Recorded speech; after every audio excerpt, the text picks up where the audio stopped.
कि जीवन क्या सौ सौ जीवन गुरु भर तुम्हें समर्पित है, ऋषि भर तुम्हें समर्पित है। देवादिदेव 1008 श्री मूल्य शांतिनाथ भगवान की, देवादिदेव 1008 वर्तमान शासन नायक महावीर भगवान की, परम पूज्य 108 आचार्य प्रवर गुरुवर श्री विद्यासागर जी महामुनिराज की, परम पूज्य 108 महाश्रमण आचार्य भगवान श्री समय सागर जी महाराज की, 3 कम 9 करोड़ मुनिराजों की,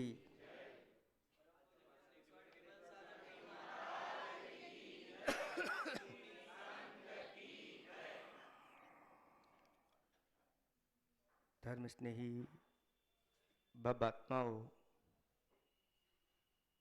आचार्य भगवंत ने हमारे ऊपर बहुत बड़ा उपकार किया।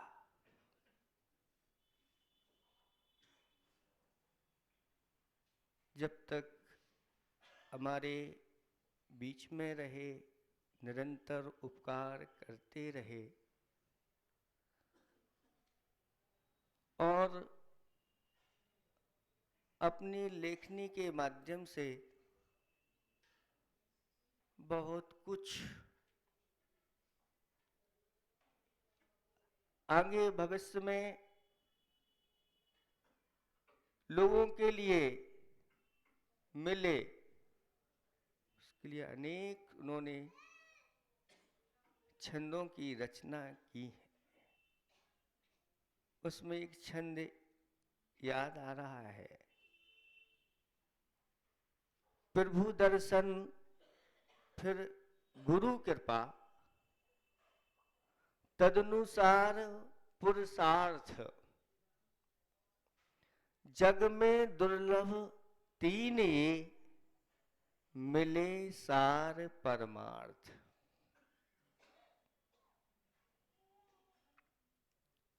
प्रभु दर्शन पहले रखा, सबको नहीं मिलते, बहुत दुर्लभ होते हैं प्रभु के दर्शन। और जो वास्तव में प्रभु के दर्शन करता है, विधि पूर्वक करता है, उसके लिए आचार्य भगवंतों ने कहा कि स्वर्ग के लिए सीढ़ी लग जाती है और मोक्ष की भी सीढ़ी लग जाती है। दर्शनम देव देवस्य, दर्शनम पाप नाशनम, दर्शनम स्वर्ग सोपानम, दर्शनम मोक्ष साधनम। कितनी बड़ी बात कह दी। ऐसे ही एक नगर में महाराज आए थे और दर्शन करके भगवान के ऐसे ही बैठ गए। सभी लोग प्रवचन सुनने के लिए तैयार हैं और किसी ने जिज्ञासा रख दी, महाराज दर्शन की विधि क्या है, भगवान के दर्शन कैसे करना चाहिए? तो महाराज ने कहा कि जो जिनेंद्र भगवान के दर्शन करने के भाव बनाता है, वही से उसका पुण्य संचय होना प्रारंभ हो जाता है। अभी आया नहीं है और उसने सोच लिया कि मुझे भगवान के दर्शन करना है। अब वह स्नान कर रहा है तो भी पुण्य का संचय कर रहा है। क्यों? लक्ष्य बना लिया है, मुझे प्रभु के दर्शन करना। वस्त्र पहन रहा है तो भी वह वहीं से पुण्य का संचय करने लगा। सामग्री इकट्ठी कर रहा है, वहीं से इसका पुण्य संचय हो गया। नीचे देख करके चल रहा है, बढ़ता चला जाता है। ऐसा शास्त्रों में उसके उपवासों की संख्या बढ़ती चली जाती है। 2 उपवास, 6 उपवास, 15 उपवास, 1 माह के उपवास, 1 वर्ष के उपवास, 100 वर्ष के उपवास, 1000 उपवास। ये क्रम क्रम से जैसे ही वह मंदिर के सामने खड़ा हो जाता है और मंदिर के ही बाहर से दर्शन करता है, उपवासों की संख्या बढ़ती चली जाती है, लाख करोड़ की संख्या भी होती चली जाती है। लेकिन जब भगवान के दर्शन करता है अच्छी सामग्री चढ़ा करके, तब कितना फल मिलता है। तो कहते हैं अनंत उपवासों का फल भगवान के दर्शन करने से प्राप्त होता है।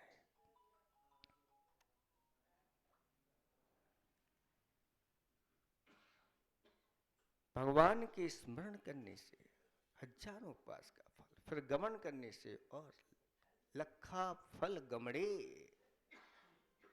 कोड़ा कोड़ी अनंत फल। जब प्रभु डिठे, जब जिनवर डिठे, जब जिनवर को देखते हैं, ऐसी महिमा इस दर्शन की बताई है। ऐसा लक्ष्य बना करके अगर आप करते हैं तो कहना क्या है। और आप इसलिए स्नान कर रहे हो कि मुझे शरीर को चमकाना है। मैं इसलिए स्नान कर रहा हूं कि मुझे दुनिया के विषय भोगों को प्राप्त करना है, मुझे शादी में जाना है, मुझे वहां जाना है। सांसारिक कार्यों के लिए जो किया जाता है वो तो वहीं से पाप का संचय प्रारंभ करा देता है। यथा उद्देश्यो तथा निर्देशो। जैसा उद्देश्य होता है वैसा ही निर्देश होता है। भावों के अनुसार ये सब संचय होता चला जाता है। हमारे भाव कैसे हैं? तो महाराज ने कहा कि जिसने शुद्र जल से स्नान किया है, जिसने अपने शरीर पर शुद्ध वस्त्र धारण किए हैं, धोती दुपट्टा,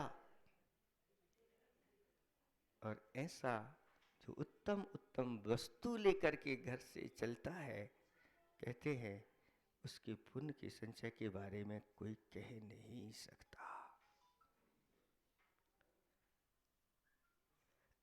इसलिए सारे विकल्प छोड़ करके जब घर से निकलते हैं तो सब संसार के विकल्प छोड़ दो और फिर भगवान के दर्शन करने के लिए चल पड़ो। इधर उधर की कोई चर्चा नहीं, बीच में कोई विकल्प।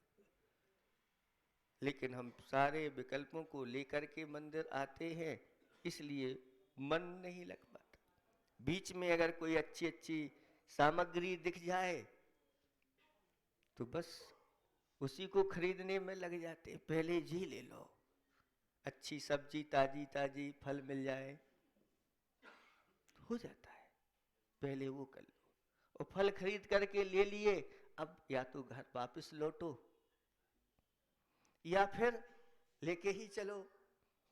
तो वो लेकर के चले, रख दिए, तो अब विकल्प बना रहेगा कहीं कोई।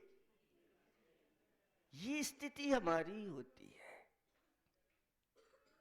कई लोग कुछ ऐसी सामग्री लेकर के आए, कोई गाड़ी लेकर के आता तो गाड़ी पर ही जाता, कुछ अच्छे अच्छे शूज पहन करके आते हैं, नए नए पहन करके आते हैं, क्या पता कहीं कोई ले तो न जाए। कहां हम ऐसे दर्शन कर पाते हैं? तो महाराज ने कहा कि जो अपने घर में उत्तम सामग्री होती है प्रभु को चढ़ाने के योग्य, वह चढ़ा करके जो भगवान के दर्शन करता है, स्वर्ग के लिए उसके लिए सीढ़ी लगती है और एक दिन वह मोक्ष को भी साध्य कर लेता है, प्राप्त कर लेता है। ऐसी महिमा है। वहीं पर एक बालिका बैठी हुई थी जिसका कुछ समय बाद विवाह होना था, और विचार करती है जब ऐसी महिमा है दर्शन की, तो क्यों ना मैं भी आज संकल्प करूं, मेरे यहां गज मोती है। क्या है? उत्तम क्या है? गज मोती है, जो बहुत दुर्लभ होते हैं। आप लोगों ने देखे हैं? नहीं देखे? पहले पढ़ते थे उस समय नीति श्लोक कुछ याद कराए जाते थे, कंठस्थ होते थे। एक श्लोक बहुत अच्छा लगता था, शैले शैले न माणिक्यम मौकितम न गजे गजे साधवो नाही सर्वत्र चंदनम ना बने बने। खेलते रहते थे, लेकिन ये श्लोक बहुत अच्छा लगता था, तो इसको पढ़ते रहते थे, क्योंकि उसमें साधु साधु शब्द आया था, इसलिए बहुत अच्छा लगता है कि प्रत्येक पर्वत पर माणिक्य नहीं पाए जाते, प्रत्येक गज में गज मुक्ता नहीं पाए जाते, प्रत्येक वन में चंदन नहीं पाए जाते, उसी प्रकार से प्रत्येक नगर और गांव में साधु दिगंबर साधु नहीं पाए जाते, ये बहुत दुर्लभ होते हैं। एक दिन की क्या, एक घंटे की भी, एक घंटे क्या आदि, एक घड़ी की भी संगति, एक घड़ी क्या आधी घड़ी की भी संगति अगर उनकी मिल जाती है, तो करोड़ों अपराध उसी समय नष्ट हो जाते हैं।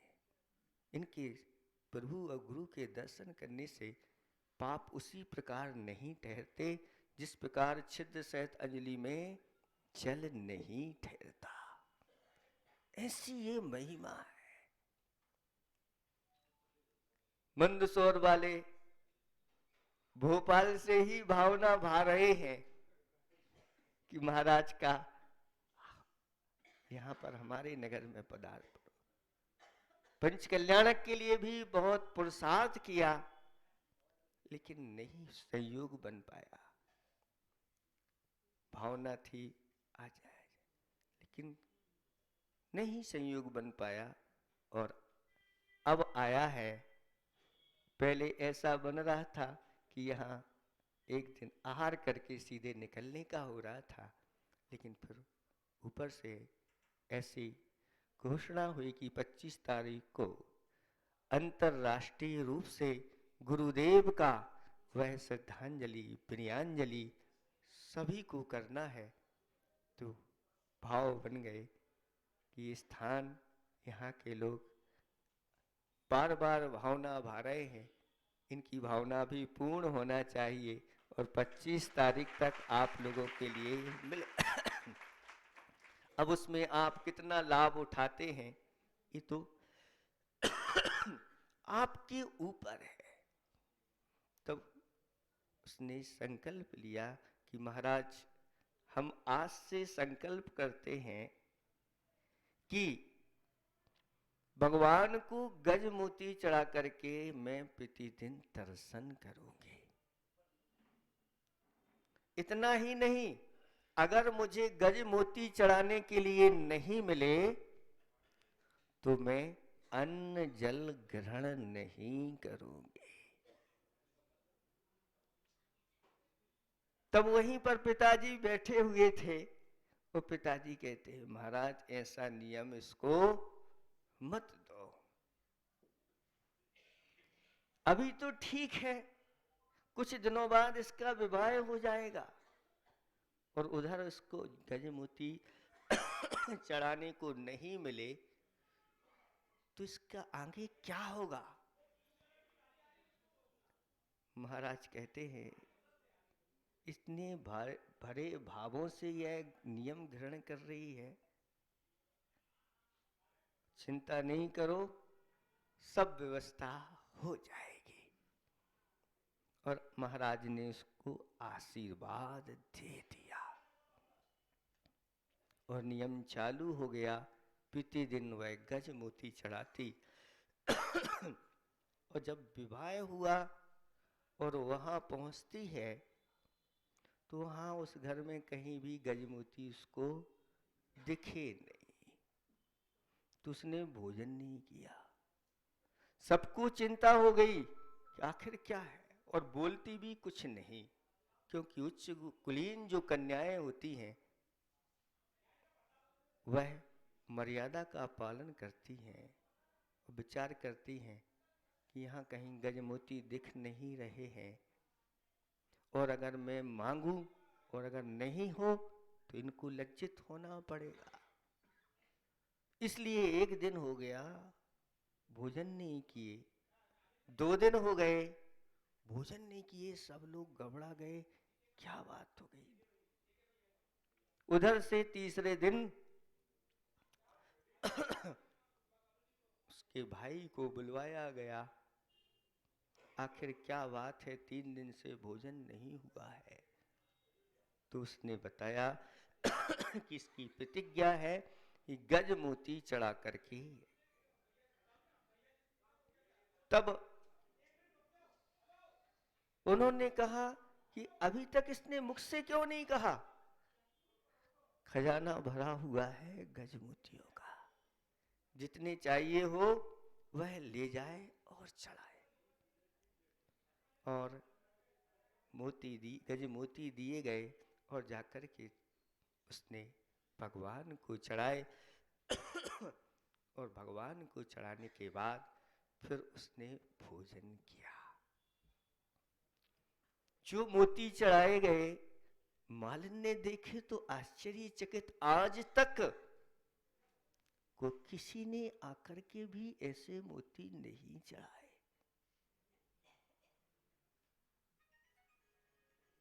वह मालिन विचार करती है कि मुझे अपने पास नहीं रखना, क्योंकि किसी को पता चल गया तो कोई सोचेगा कहीं चोरी करके तो नहीं लाए। तो उसने उन मोतियों को मालाओं में गूंथ करके और राजा की जो छोटी रानी थी उसको दे दिया। वह पहन करके जैसी राजा के पास पहुंचती है तो बड़ी रानी की नजर पड़ती है, ये इतना सुंदर, उसमें मोती लगे हुए हैं। उसने भी अपने स्वामी से निवेदन किया कि मुझे भी ये मोती प्राप्त हो, मुझे भी ऐसी माला चाहिए। तब राजा ने सारे जौहरियों को बुलवाया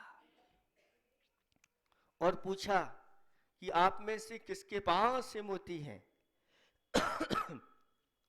एक ही के पास थे, लेकिन सबने एक साथ कह दिया राजन हमारे पास नहीं है। उसने भी कह दिया।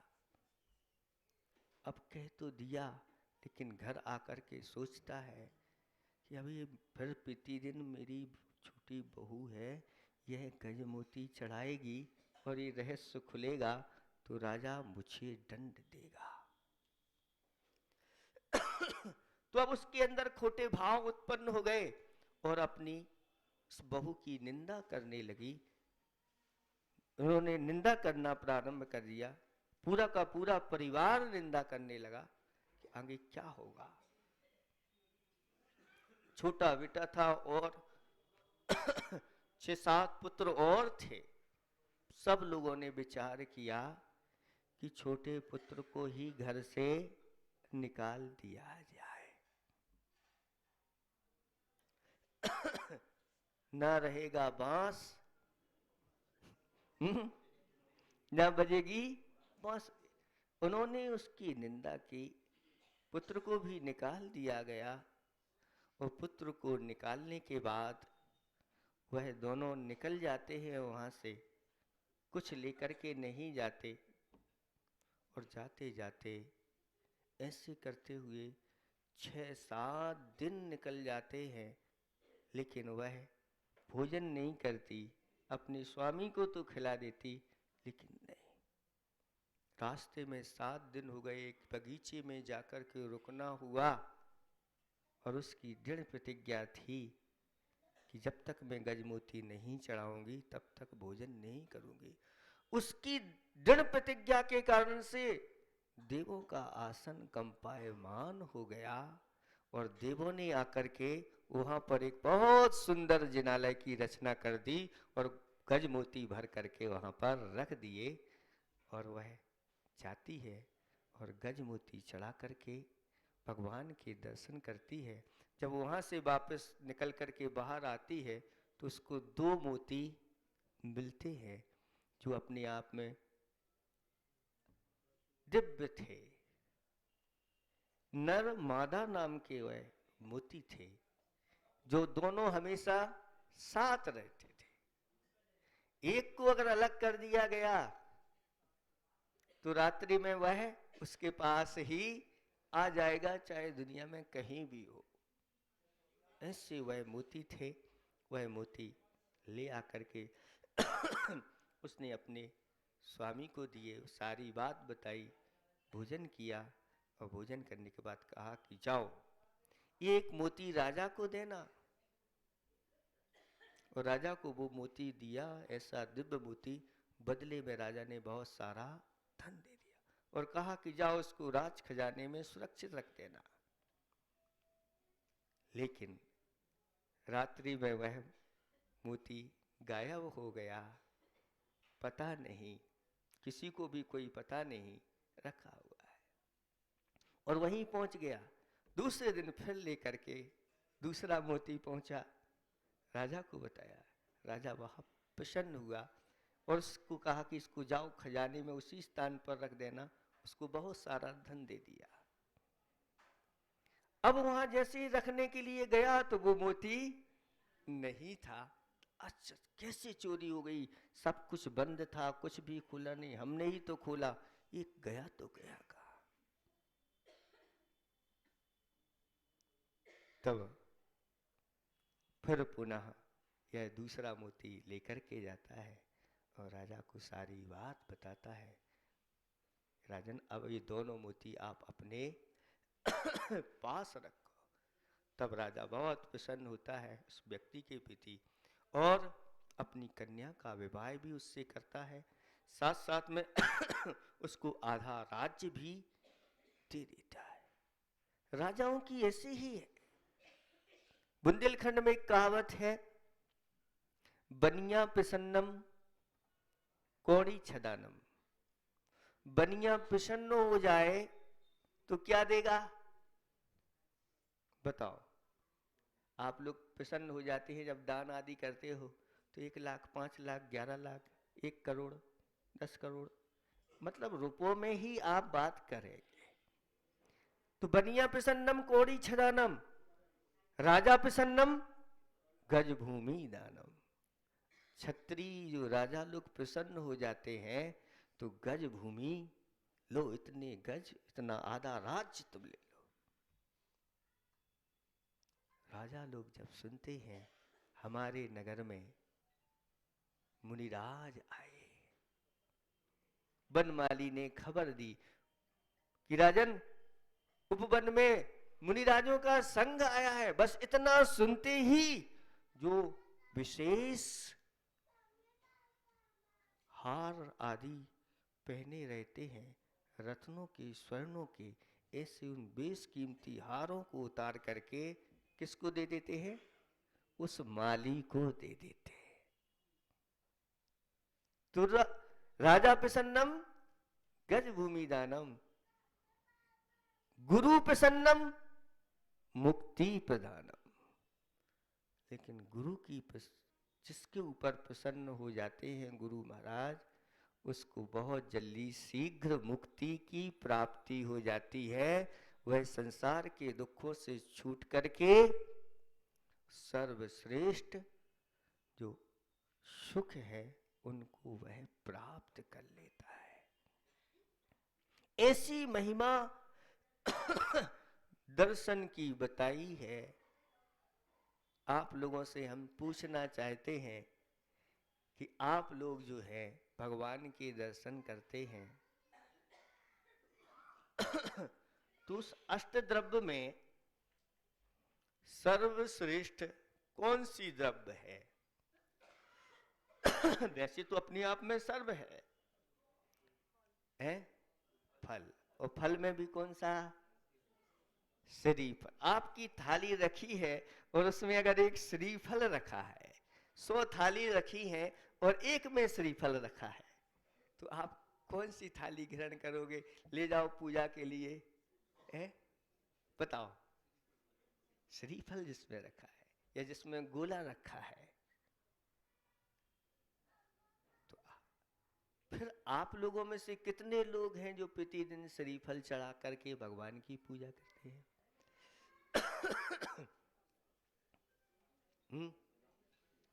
बादाम श्रेष्ठ फल है, आपके यहां नहीं है क्या? जब वह गज मोती चढ़ाने का संकल्प लेकर के कर रही है और उसने तहलका मचा दिया देवलोक में, और आज भी शास्त्रों में उसका नाम है, और उसकी कथा मुनिराज के मुख से भी आपको सुनाई जा रही है। क्यों? क्योंकि उसके अंदर ऐसी ही दिव्य उदात्त भावना उसके अंदर प्रकट हुई। और श्रीफल किसे कहते हैं? श्री का अर्थ होता है संपदा। कितने प्रकार की संपदा होती है?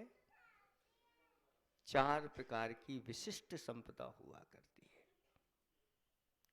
यहां से जाता है तो इंद्रों की संपदा प्राप्त करता है, वहां से आता है तो चक्रवर्ती की संपदा प्राप्त करता है, आगे बढ़ता है चक्रवर्ती अपनी संपदा छोड़ करके तो वह तीर्थंकर की संपदा को प्राप्त करता है, और आगे जाकर के मुक्ति रूपी संपदा को प्राप्त करता है। कौन? जो ऐसा संकल्प लेता है कि मैं प्रतिदिन श्री जी को एक श्रीफल चढ़ा करके दर्शन करूंगा। इसका जघन्य फल क्या है? कहते हैं एक श्रीफल अगर भगवान के सामने आपने भक्ति भाव के साथ समर्पित कर दिया, अगर जघन्य से जघन्य भी उसका फल मिलेगा, तो कहते हैं जब वह फल उदय में आएगा तो एक राज्य की प्राप्ति होगी, उसको राजा बना दिया जाएगा। ये मैं राजा क्यों बन गया, इतना राज्य मुझे क्यों मिल गया? मैंने भगवान को एक श्रीफल चढ़ाया था। ऐसी शास्त्रों में कितनी कथाएं हैं।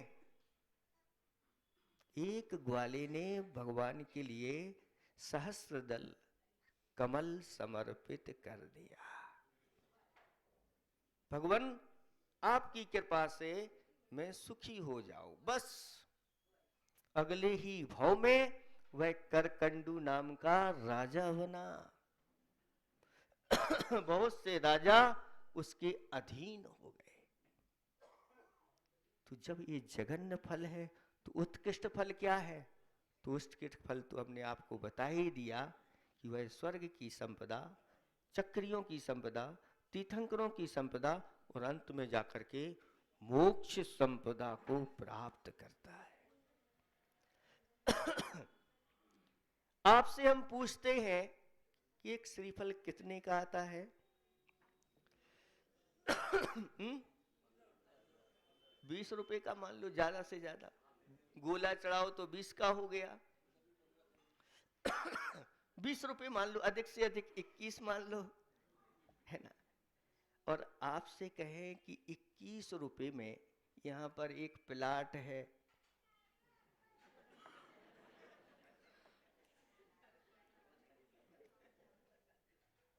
बोलो लोगे कि नहीं?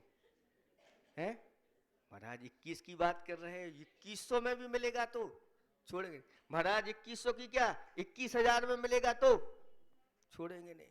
और मान लो कहीं फ्रंट पे हो तो 21 लाख का भी हम छोड़ेंगे नहीं। तब एक श्रीफल चढ़ाने से एक राज्य की प्राप्ति हो रही है, और आप लोग हाथ पर हाथ रख करके हाथ बांधे ऐसे बैठे हो, है? या तो आपको गुरु के वचनों पर विश्वास नहीं, यह आपको प्रभु के वचनों पर विश्वास नहीं। किसी ने कहा है कि पंखों पर विश्वास नहीं, वह परिंदा क्या। पंखों पर विश्वास नहीं, वह परिंदा क्या। चरणों पर विश्वास नहीं, वह चरिंदा क्या। सिर्फ श्वास लेने का नाम ही जिंदगी नहीं है बंधुओं। जिसको अपनी आत्मा और सच्चे देव शास्त्र गुरु के ऊपर विश्वास नहीं, वह जिंदा क्या। एक बार तो विश्वास करो, जैसे उस बालिका ने विश्वास किया और उसने तो ऐसा संकल्प ले लिया कि जब तक मैं भगवान को नहीं चढ़ाऊंगी तब तक भोजन नहीं करूंगी। मर जाना अच्छा है, लेकिन बिना भगवान के दर्शन और ऐसी सामग्री चढ़ाए बिना भोजन करना। शास्त्रों में कहा गया है कि जो भगवान के दर्शन किए बिना और गुरु की सेवा किए बिना भोजन करता है, वह भोजन नहीं कर रहा है, वह पाप का भक्षण कर रहा है। अधो ब्रजेत, आगे जाकर के वह अधोगति का पात्र होगा, ऐसा कहा गया। इसलिए हे भक्तात्माओं, अंदर से थोड़ा सा लोभ छोड़ो। ऐसी छिटकी लगा रहे हो भगवान के लिए। ये चतुर लोग होते हैं और बड़ा 1 किलो अच्छी सामग्री खरीद के ले आए और भगवान को ऐसी छिटकी लगाई, बाकी अपना। ये नहीं, पेट के लिए तो हम अच्छी सामग्रियां चाहते हैं, अच्छी से अच्छे, जहां मिले, कोई पैसों की कमी नहीं, जहां लाभ मिलना चाहिए वो वस्तु आना चाहिए खाने के लिए, जिसके माध्यम से पाप का ही संचय होना है। परिणाम है, आहार संज्ञा है, पाप रूप कही गई है। इसके लिए तो हम कितना दिन रात एक कर रहे हैं, लेकिन आत्मा जो हमारी दिन रात पापों से मलिन हो रही है, उसके लिए हम क्या कर रहे हैं। इसलिए पापात्माओं, आज अच्छा मन बना लो, संकल्प बना लो, संकल्प कर लो, एक श्रीफल तो भगवान को मेरी तरफ से चढ़ेगा। पानी वाला और बिना पानी वाला। आचार्य भगवंतों ने कहा है कि जो प्रासुक होती है द्रव्य, जो अच्छी होती है, उसको उत्तम रखा गया है। जैसे आपने सुना होगा कि महाराज लोग जो है ना प्रासुक भोजन करते हैं। तो प्रासुक पंचम गुणस्थान से, पंचम प्रतिमा से लोग प्रासुक भोजन करना चाहे, तो जो प्रासुक भोजन करते हैं वो श्रेष्ठ माने जाते हैं। तो संकल्प तो यही होना चाहिए कि अगर हमें सूखा मिले, गोला मिले तो चढ़ाए, अगर नहीं मिलता है तो गीला भी आप कर सकते हैं, क्योंकि दोनों प्रकार की पूजा, सचित्त पूजा और अचित्त पूजा, अपनी अपनी परंपरा के अनुसार सब जगह जैसी चलती है, उसके लिए हम मना नहीं कर रहे हैं। लेकिन विवेक के साथ कई बार गीला होता है श्रीफल, और गीले होने के कारण से उसमें जो उसका पानी रहता है, कई बार उसके आगे से वह रिसने लगता है, तो वहाँ गीलापन होने के कारण से उसके इर्द गिर्द छोटे छोटे, उसको ठोक के देखा, कई बार प्रयोग भी किया, तो उसमें सफ़ेद सफ़ेद बिल्कुल बारीक बारीक जीव दिखने लग जाते। अगर आप ठोक के देखें, अगर उसमें कुछ नहीं है तो ये आपका विवेक है, उसको भी हम मना नहीं कर रहे। एक श्रीफल चढ़ाने की ऐसी महिमा है। कई लोग महाराज आए, महाराज ऐसे ऐसी बात है, ठीक नहीं चल रहा है, तो उन्होंने कहा कोई बात नहीं, आप तो एक श्रीफल चढ़ाना भगवान को चालू कर दो, सब ठीक हो जाएगा। और उन्होंने इसी प्रकार से किया और उनके दिन बहुत अच्छे आए। कहते हैं महाराज अब तो हम दो दो श्रीफल चढ़ाने के योग्य हो गए, एक हाथ खाली क्यों ले जाए, हम तो दोनों हाथों में दो ले जाए। अरे श्रीफल के आप तो, आपकी शक्ति तो ऐसी बढ़ेगी कि एक दिन आप ये श्रीफल के क्या चांदी के श्रीफल भी चढ़ाने के योग्य हो जाओगे। एक दिन आप लोग सोने के श्रीफल भी चढ़ाए, कई लोगों ने अभी चांदी के श्रीफल चढ़ाए, सोने की भी बनाने की अब लोगों की भावना चल रही है। कहते हैं ये भगवान हैं, ये किसी से कुछ मांगते नहीं, न इनको किस चाहिए है, लेकिन ये सब आपके लिए विधि बता करके गए हैं कि भगवान कहते मेरे लिए चढ़ाओ, ऐसा नहीं कहते, लेकिन वो कहते भगवान को चढ़ाने से आपके लिए ऐसी प्राप्ति होगी। और शास्त्रों में बहुत सारी अतीत में जिनके साथ घटना घटी मनुष्य तो क्या त्रियंच की मेढक ने इधर चा भावे ने प्रमुदित मनादर दुर्यः क्षणादासी स्वर्गी गुणगण समृद्धा सुख निधि लभन्ते सद्भक्ता शिव सुख समाजम किमुतदा महावीर स्वामी नयन पथगा। हे भगवान प्रमुदित मना, एक मेढक जो पूर्व में सेठ था, कौन था? सेठ, मायाचारी के परिणाम स्वरूप मेढक बन गया। लेकिन जब देवों का आवागमन हुआ, समुद्रण की ओर जाने को हुआ, उसको भी जाति स्मरण हुआ, मैं कहाँ आ गया, कहाँ था, मैंने तो ऐसे भाव नहीं कर पाए श्रीफल आदि चढ़ाने के अच्छे अच्छे। मायाचारी के साथ जब गया दुकान पर तो जो सबसे सस्ती थी वो बादाम लेकर के आ गया, जो कड़वी होती है अंदर से, खोटी होती है, जो ज्यादा से ज्यादा चढ़े 1 किलो पर, है ना, वो दे दो। परिणाम स्वरूप मेढक बन गया। लेकिन मेढक को जाति स्मरण हुआ और उस मेढक ने एक कमल की पंखुड़ी को तोड़ करके मुख में दबा करके वह पूजा के भाव लेकर के जा रहा था, पूजा नहीं कर पाया, वह रास्ते में ही हाथी के नीचे आ गया और मर गया। लेकिन मर करके वह स्वर्ग में जाकर के देव हुआ। धर्म कहता है एक बार मेरे द्वार पर आके तो देख, तुझे संसार के सर्वश्रेष्ठ द्वार ना खोल दूं तो कहना। एक बार मेरे लिए आंसू बहा के तो देख, तेरे जीवन में आनंद का सागर ना भर दूं तो कहना।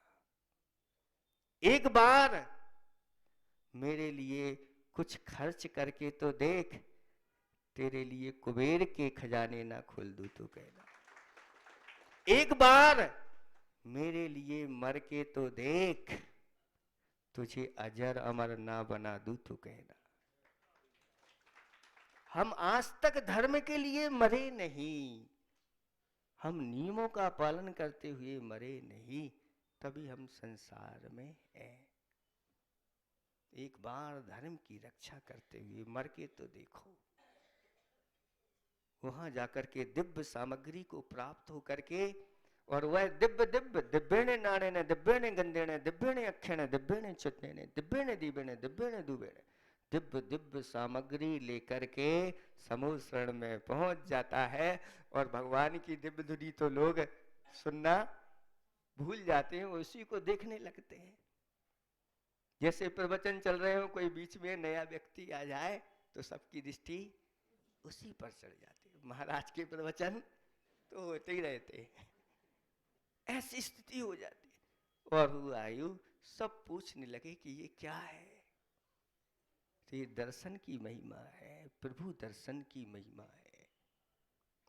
दर्शन करने के लिए आ रहा था और दर्शन नहीं कर पाया, उसी का परिणाम उसको ये फल मिला कि वह रिद्धि संपन्न देव हुआ और अब भगवान की यहाँ पर साक्षात पूजन करने के लिए दिव्य सामग्री लेकर के आया है। इसलिए बात पाओ, आज आप लोग सुन तो रहे हैं, लेकिन सुन करके अपने जीवन में भी उतारना है, और एक श्रीफल तो कम से कम अपनी तरफ से भगवान को चढ़ाना, संकल्प पूर्वक चढ़ाना कि जब तक मेरा जीवन है, जब तक मुझे शक्ति भगवान ने दी है चढ़ाने की, तब तक मैं एक श्रीफल चढ़ाऊंगा। और नहीं चढ़ा पाओ तो किसी से चढ़वा सकते हैं। जैसे बीमार पड़ गए, अब नहीं आ पाते, भगवान के पास नहीं आ पा रहे, तो महाराज हमारा नियम कैसे पालन होगा? कोई बात नहीं भैया, हमारा श्रीफल श्री जी को पहुंचना चाहिए। मान लो 8-10 दिन सूतक लग गया, भगवान को श्रीफल नहीं चढ़ा पाए, तो कोई बात नहीं, सब व्यवस्था है। आप तो बस जैसे ही सूतक पातक खत्म हो और अच्छे से थाल में भर करके, 10 दिन नहीं हुए तो 10 श्रीफल, 13 दिन नहीं हुए तो श्रीफल भर करके आ जाओ। अब तो हम भगवान का पूजन नहीं, विधान कर लेंगे। और नहीं समय है विधान का, तो उदक चंदन करके सब कर देना। ऐसी महिमा बताई है, हम क्यों नहीं कर पाते? जैसे हमारे भाव होते हैं, वैसे ही परिणमन होता चला जाता है। भगवान किसी से मांगते नहीं, भगवान कुछ आप इतनी सी भी चढ़ाया हो, जितना बड़ा चाहे, लेकिन नहीं, फल का जैसा भाव होता है उसी के अनुसार, उसके परिणाम के अनुसार फल भी मिलने वाला है। भगवान तो नजर उठा करके भी नहीं देखते। किसी ने कहा है कि प्रभु वो दरवेश हैं जो सबकी खबर रखते हैं। प्रभु वो दरवेश हैं जो सबकी खबर रखते हैं, नजर उठाते नहीं पर झोलियां भर देते। नजर नहीं उठाना, उनके तो केवल ज्ञान में सब कुछ झलकता रहता है। आप इधर चढ़ा रहे हो, उधर जो केवल ज्ञानी है उन्हें सब दिख रहा है, चढ़ा रहे। ऐसी महिमा इस दर्शन की है। तो कितने लोग आज तैयार हो रहे हैं कि मैं प्रतिदिन भगवान के लिए एक श्रीफल चढ़ा। बहुत अच्छा, एक आशीर्वाद आशीर्वाद आशीर्वाद आशीर्वाद आशीर्वाद आशीर्वाद, हाँ और आशीर्वाद, बहुत अच्छा बहुत अच्छा। और माताओं में बहुत अच्छा बहुत अच्छा। जब तक शक्ति है ना, जब शक्ति नहीं बचे तो हमारे पास आ जाना, महाराज हमारे पास कुछ नहीं बचा, आपने कहा था कि श्रीफल चढ़ाओ, तो फिर हम व्यवस्था आपके करवाएंगे, चिंता नहीं करना। बहुत अच्छा। इस प्रकार के इन नियमों को पालन, और हो सके, ये तो अभी आपने चढ़ाने का नियम ले लिया, एक आध कोई ऐसा व्यक्ति है जो ऐसा नियम ले कि जब तक भगवान को हमारा श्रीफल नहीं चढ़ेगा तब तक मैं भोजन ग्रहण नहीं करूंगा। एक आध सूरवीर जैसी उस बालिका ने एक संकल्प ले लिया था कि जब तक भगवान को मेरा श्रीफल नहीं चढ़ेगा तब तक मैं भोजन नहीं करूंगा। ऐसे नियमों लेने से ऐसे पाप कर्मों की निजरावती कर्म हिल जाते हैं। कोई सुना रहा था ना, क्षेत्र पे थे कि भगवान जब आपका दर्शन किया तो कर्मों को पसीना आ गया। ऐसा कोई व्यक्ति है जो संकल्प ले ले कि मैं तो इसका पालन करूंगा, कर्मों को पसीना आएगा। देवों को बहुत अच्छा, एक व्यक्ति तैयार हो गया। बहुत इधर भी है कोई है, आहार वाला, तो व्यवस्था नहीं हुई तो जी दीक्षा हो गई तो जब तक अभी इस अवस्था में है, जब तक चढ़ाने की हमारे पास शक्ति है, चढ़ाने की युक्ता है, चढ़ाते हैं तब के लिए है ना। बहुत अच्छा। दोनों पार्टी, इस तरफ की पार्टी भी और इस तरफ की भी पार्टी, तो ये बता रहे थे, देखो एक गुरु जी का जो एक छोटा सा छंद कितना बड़ा महत्व अपने जीवन में रखता है कि प्रभु दर्शन फिर गुरु कृपा। प्रभु के दर्शन और साथ साथ में गुरुओं की कृपा हो जाए। आज तक जिनको भी मुक्ति की प्राप्ति हुई है बिना गुरु कृपा से नहीं हुई, चाहे वह तीर्थंकर ही क्यों न हो। क्योंकि तीर्थंकर पद की प्राप्ति पूर्व में गुरु चरणों में बैठ करके, प्रभु चरणों में बैठ करके उन्होंने भावना भाई, उसी के परिणाम स्वरूप ये तीर्थंकर की पद की प्राप्ति हुई है। बिना गुरु की कृपा के आज तक किसी की मुक्ति नहीं हो पाई। इसलिए फिर तदनुसार पुरुष, जैसा गुरु महाराज ने बता दिया, आपको रास्ता बता दिया, हे परमात्मा, इस लोभ को छोड़ो, इस कंजूसी को छोड़ो। 20 रुपए तो ऐसे ही हम किसी को आ जाते हैं, दे देते हैं। बच्चों को आजकल 20 रुपए दो तो कहते। एक जगह हमारा शीतकालीन विराजमान थे वहीं पर, तो एक दुकान थी, और दुकान पर जो है ना, वह बच्चे लोग आते थे, ये दे दो ये दो। तो कोई बच्चा जो है ना 1-2 रुपए लेकर के आया, तो वह दुकानदार कहते भागो यहां से, मम्मी पापा से कहे ना कि कम से कम 5 का तो लेके आना, नहीं तो दुकान पे आना ही नहीं। तो ऐसे ही आजकल बच्चे कहते हैं मुझे तो 100 का चाहिए, 500 का चाहिए, ये चाहिए, ये स्थिति। और बच्चे खा पी करके यूं ही निकाल देते हैं। इसलिए बात्माओं, जब तक हमें शक्ति मिली है, आज हमारे पास सोने चांदी आदि के अच्छी सामग्री चढ़ाने की नहीं है, हमारे पास गजमोती नहीं है, हमारे पास रत्न चिंतामणि जैसे नहीं, कोई बात नहीं, एक कम से कम श्रीफल गोला आदि चढ़ा करके और भगवान के अगर हम दर्शन करते हैं, ये संकल्प ले लिया, तो कहा तदनुसार पुरुषार्थ दुर्लभ जग में तीने मिले सार परमार्थ। उसको सब सार की प्राप्ति होगी, उसको परमार्थ की प्राप्ति हो गई, देर नहीं लगेगी। संकल्प में बहुत बड़ी शक्ति होती है। किसी ने कहा है कि भगवान का दिया हुआ अल्प नहीं होता, भगवान किसी को दे तो थोड़ा थोड़ी देगा, भगवान का दिया हुआ अल्प नहीं होता, जो बीच में टूटे वह संकल्प नहीं होता। संकल्प से क्यों डरते हो बंधुओं, संकल्प के बिना कभी जीवन का कायाकल्प नहीं होता। अगर जीवन का कायाकल्प करना है तो इन संकल्पों से बंधना है। आप लोगों ने अच्छे भाव बनाए हैं और जो रह गए हैं नहीं बना पाए हैं, तो कम से कम वो ये तो नियम ले लें कि कोई ना कोई हम एक नहीं 3 फल चढ़ा करके भगवान की दर्शन करेंगे। बादाम है 3 लवंग हैं, 3 इलायची है, आदि आदि जो भी आपकी भावना हो ऐसा भी संकल्प कर लो कि कोई ना कोई फल हम अवश्य चढ़ाएंगे। जिनकी श्रीफल चढ़ाने की शक्ति नहीं है तो भी उनके लिए आशीर्वाद है। कितने लोग तैयार हैं? बहुत अच्छा, बहुत अच्छा,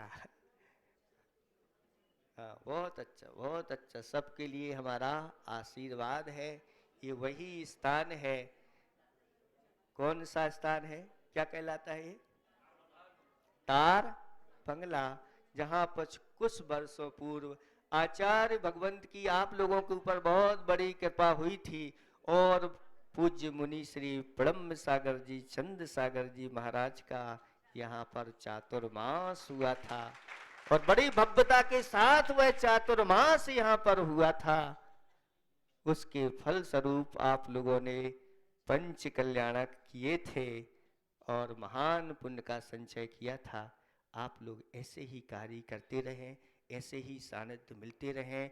आपको ऊपर से पूज्य बड़े महाराजों की हमारे लिए आशीर्वाद आया कि 25 तारीख का कार्यक्रम यही मंदसौर में आप लोगों को करना है।